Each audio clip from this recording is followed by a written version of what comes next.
আসসালামু আলাইকুম ওয়া রাহমাতুল্লাহি ওয়া বারাকাতুহু। বিসমিল্লাহির রহমানির রহিম। আলহামদুলিল্লাহি রাব্বিল আলামিন ওয়াসসালাতু ওয়াসসালামু আলা রাসূলিহিল কারীম ওয়া আলা আলিহি ওয়া সাহবিহি আজমাইন। ক্বালা আল্লাহু তাআলা ফাসাল্লি লিরাব্বিকা ওয়ানহার। প্রশংসা আল্লাহর জন্য, শান্তি অবতীর্ণ হোক প্রিয় নবী মুহাম্মদ সাল্লাল্লাহু আলাইহি ওয়াসাল্লামের উপর। প্রিয় দিনী ভাই ও বোন, আজকে আমরা কোরবানির মাসাইল সম্পর্কে কিছু আলোচনা করব। চলুন আমরা প্রথমেই জেনে নেই আল্লাহ তাআলা কী বলছেন, রাসূল সাল্লাল্লাহু আলাইহি সাল্লাম কী বলেছেন এই কোরবানি সম্পর্কে। কোরবানি বলা হয় কাকে? আরবি কোরবান শব্দটি ফার্সি বা উর্দুতে কোরবানি রূপে পরিচিত হয়েছে। কোরবান শব্দের অর্থ হলো নৈকট্য বা নিকটপ্রাপ্ত হওয়া, আস্থাভাজন হওয়া, আস্থা অর্জন করা। আল কোরবানু মা ইউতাকাররাবু বিহি ইলাল্লাহ। কোরবানি ওই মাধ্যমকে বলা হয় যার দ্বারা আল্লাহর নৈকট্য হাসিল করা হয়। এছাড়া আমরা দেখতে পাই এর গুরুত্ব ও ফজিলত রয়েছে অত্যাধিক।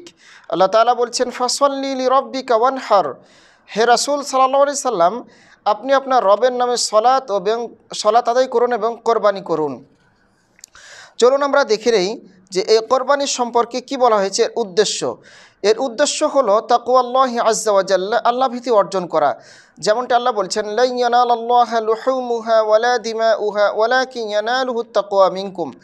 তোমরা যে কোরবানি করে থাকো আল্লাহ তাআলা তা থেকে কোনো কিছুই গ্রহণ করেন না। তার রক্ত গ্রহণ করেন না, তার মাংস গ্রহণ করেন না। যেটি গ্রহণ করেন সেটি হলো তোমাদের তাকওয়া বা আল্লাহ ভীতি। এর হুকুম হলো, অধিকাংশ জমহুর ওলামায়ে কেরাম বলেছেন, সুন্নাতে মুআক্কাদা, অর্থাৎ সামর্থ্যবান যারা মুসলিম রয়েছেন তাদের উপর প্রতি বছর কোরবানির দিন পশু জবেহ করা এটি সুন্নাতে মুআক্কাদা। রাসূল সাল্লাল্লাহু আলাইহি ওয়াসাল্লাম মদিনায় যতদিন ছিলেন ততদিন তিনি 10 বছর এই কোরবানি করেছিলেন, যা ইব্রাহিম আলাইহিস সালামের সুন্নাত হিসেবে পরিচিত। কেউ কেউ বলেছেন এটি ওয়াজিব পর্যায়ের, আর তারা হলেন ইমাম আবু হানিফা সহ অন্যান্যগণ। কোরবানির আমরা দেখতে পাই যে এর গুরুত্ব অত্যাধিক রয়েছে। আল্লাহ তাআলা বলছেন, রাসূল সাল্লাল্লাহু আলাইহি সাল্লাম বলেছেন, আবু হুরায়রা রাদিয়াল্লাহু তাআলা আনহু বলছেন যে মান কানা লাহু সাআহ ওয়া লাম ইউদাহি ফালা ইয়াকরিবান্না মুসাল্লানা। যে ব্যক্তির সামর্থ্য রয়েছে কিন্তু সামর্থ্য থাকা সত্ত্বেও কোরবানি করে না, সে যেন আমাদের ঈদগাহে না আসে। আমরা দেখতে পাই যে এই কোরবানি যদি আল্লাহর কাছে কবুল করাতে চাই, এই ইবাদত, এটি একটি ইবাদত জবেহ, তাহলে আমাদেরকে দুটো শর্ত পূর্ণ করতে হবে। এক নম্বর হচ্ছে আইয়াকুনা খালিসান লিওয়াজহিল্লাহি তাআলা। পশুটি কোরবানি হতে হবে শুধুমাত্র আল্লাহকে রাজি খুশি করার জন্য, লোক দেখানো নয়, অথবা মানুষকে খুশি করার জন্য না, অথবা সুনাম বাহবা নেওয়ার জন্যও নয়। দ্বিতীয় হচ্ছে আইয়াকুনা মুওয়াফিকান লিমা শারাআহুল্লাহু তাআলা ফি কিতাবিহি ওয়া আলা লিসানি নবী সাল্লাল্লাহু আলাইহি সাল্লাম। পদ্ধতিটি হতে হবে রাসূল সাল্লাল্লাহু আলাইহি সাল্লামের পদ্ধতি অনুযায়ী জবেহটা, অথবা আল্লাহ তাআলা যেভাবে বিধিবদ্ধ করেছেন শরীয়তে সে অনুযায়ী হওয়া। এই দুটির উদ্দেশ্যের, এই দুটি নিয়মের কোনো একটির ব্যত্যয় ঘটলে সেই কোরবানি আল্লাহ তাআলা কবুল করবেন না।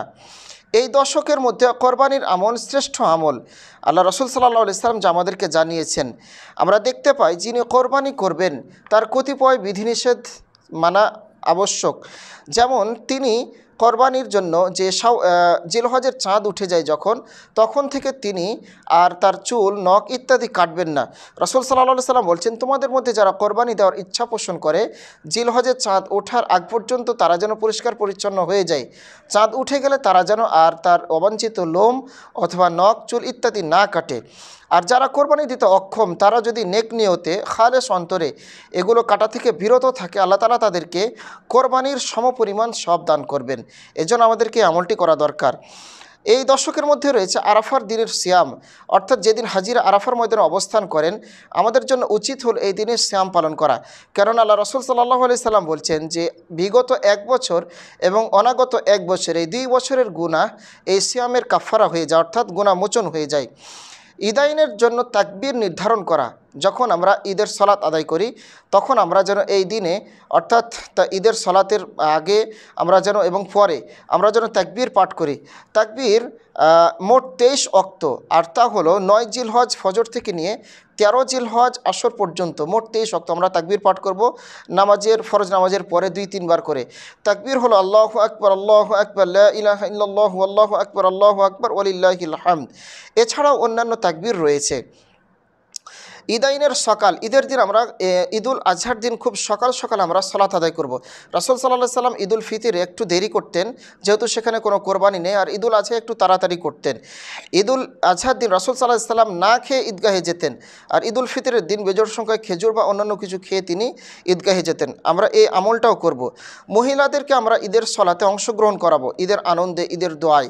রাসূল সাল্লাল্লাহু আলাইহি সাল্লাম বলছেন, ঋতুবতী মহিলা হলেও তারা যেন এই ঈদের সলাতে আসে। এমনকি কারো যদি পোশাক নাও থাকে, অন্য কোনো মহিলা তাকে পোশাক দিয়ে তাকে এই ঈদের আনন্দ, উৎসব, এই বরকত থেকে যেন তাকে বঞ্চিত না করে। ঈদের সলাতের পর আমরা যেন সম্মিলিত মোনাজাত না করি, এটি আমাদের সমাজে একটি প্রচলিত বিদআত রয়েছে। এছাড়া ঈদাইনের তাকবীর হচ্ছে 12 তাকবীর। আমরা অনেকেই দেখি 6 তাকবীরের আমল করে থাকি, যেটি সহিহ সুন্নাহ দ্বারা প্রমাণিত নয়। ঈদের মাঠে একটি খুতবাই যথেষ্ট। রাসূল সাল্লাল্লাহু আলাইহি সাল্লাম মাত্র একটি খুতবাই দিয়েছিলেন, আমরা এটা হাদিসের মধ্যে পেয়ে থাকি। কোরবানি করা সুন্নাতে মুআক্কাদা, যেটা আমরা ইতিমধ্যে জেনেছি। কোরবানির সময়কাল মোট 4 দিন, অর্থাৎ ঈদের দিন এবং ঈদের পরের 3 দিন, আইয়ামে তাশরিক যে রয়েছে 10, 11, 12, 13, এই 4 দিন আমরা দিনে রাতে যে কোনো সময় কোরবানি করতে পারি। এছাড়া আমরা কোন পশু দিয়ে কোরবানি করব? কোরবানির পশু মূলত 3 প্রকার। এক হচ্ছে ছাগল, গরু এবং উট। এর ওপর ভিত্তি করে কেয়াস করে মহিষ অথবা দুম্বা এগুলো দ্বারাও কোরবানি করা যায়।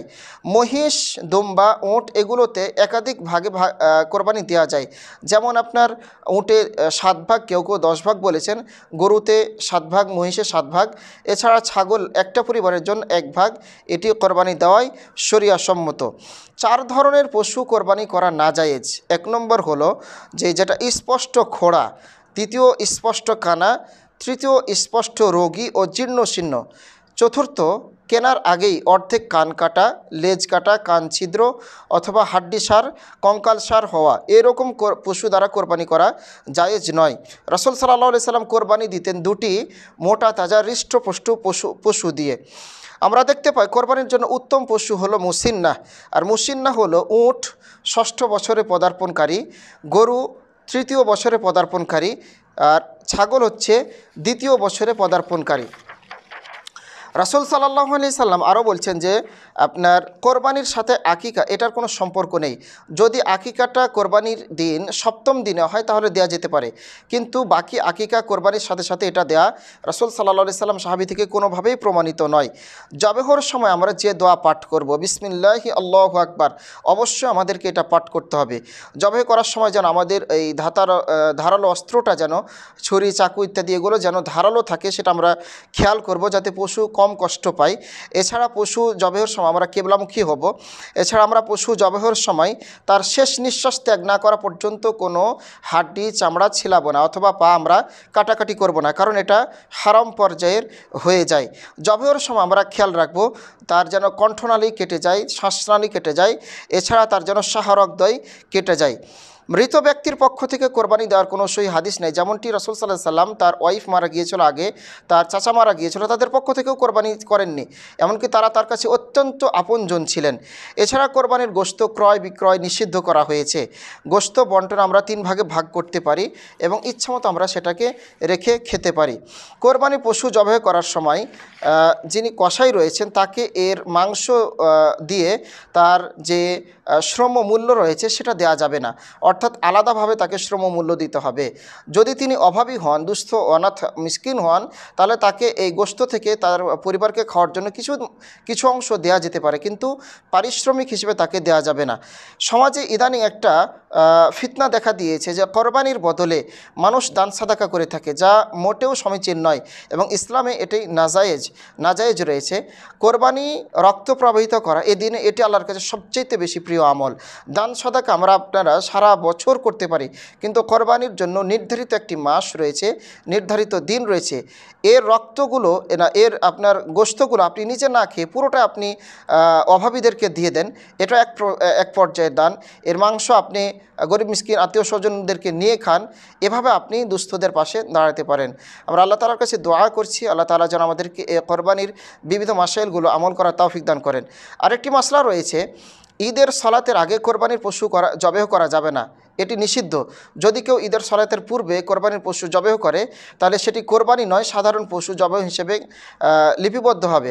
তাকে ওর বদলে আরেকটি পশু জবেহ করতে হবে। ওসলাল্লাহু ওয়াসাল্লাম আলা নবীনা মুহাম্মদ ওয়া আলা আলিহি ওয়া সাহবিহি আজমাইন। আসসালামু আলাইকুম ওয়া রাহমাতুল্লাহি ওয়া বারাকাতুহু।